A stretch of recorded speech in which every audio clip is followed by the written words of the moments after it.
there is more to this man Asiwaju Bola Ahmed Tinubu. His rivals are not his mates. He's not. I mean, he's above them in all ramifications. He's above them in terms of experience in public, in public governance, in terms of private sector. He is ahead of them. They are not equals. Therefore, you can't treat him on the same pedestal with his fellow contestants. Nigerians should congratulate themselves. We congratulate ourselves that we have the president-elect in the person of Asiwaju Bola Ahmed Tinubu. We can't have it better. We can't have it better. I must give God the glory for giving us this opportunity. And you are going to say, because judging from his experience, antecedent, we know for sure that his emergence is the best thing to happen to this country at this time.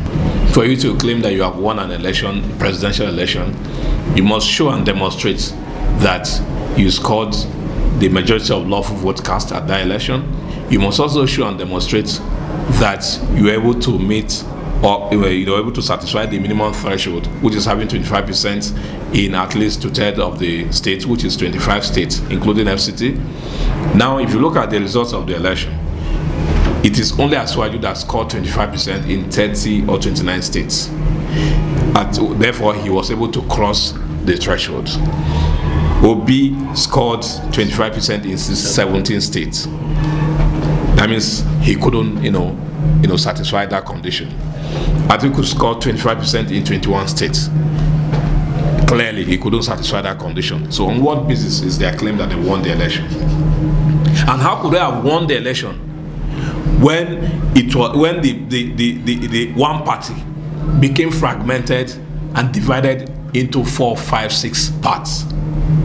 For the president, the sitting president, to defeat the incumbent in 2015, it took him with his sagacity and followership and the dexterity of Asiwaju, the agility of Kwankwaso, the involvement of Atiku, Saraki, and so many others to be able to unseat the incumbent in 2015. And you think you can unseat an incumbent in 2023 or incumbent party in 2023 with a fragmented opposition, where you now have in 2019 with all of them together they could not even defeat APC. Then I wonder how they intend to defeat, or they intended to have, or what made them to believe that they were in the position to defeat APC in 2023. It's not possible. A fragmented opposition can never defeat a strong, ruling power like APC. APC is not a street party. It's not a regional party. It's a party with national outlook, with support base in where votes are.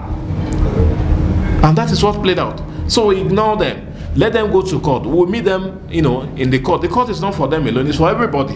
We also have our own facts, and we have the right to bring a cross petition to even challenge the results coming from Southeast, the stronghold of Obi, where beavers was not even used at all. People were allowed to vote without beavers.